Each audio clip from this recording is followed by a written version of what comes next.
Mu uus telefon on saabunud 16 Pro. Võtsin hõbedase ja see on see 1 terabyte suuruse mahuga. Nii. Tada!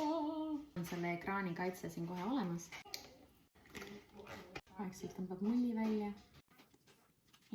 Siit ka välja. Nii. Klaasil on see peal. Ma kohe selle karbi ka, sest et ma kukutan kogu aeg telefoni maha. Käib ka. Kaasa anti ainult juhe ja need otsad on nüüd teistmoodi kui mu need endised. Ja kas ta mu siia sisse üldse läheb? Mul on see otsik teise firma oma. Kohe saab teada. Noh, lähed. Victory is mine. See on nüüd minu laadija. Kas te jätate karpe muidu alles või viskate ära, sest et mina üldiselt neid alles ei hoia, aga ilus karp on küll, aga tegelikult selle korda ma annan emmele kaasa, sest et ta võtab oma vana Eestisse ja äkki võib maha, kui tahab iPhone'it.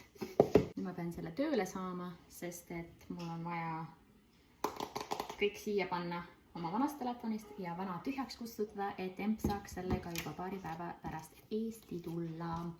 Okei, tšau!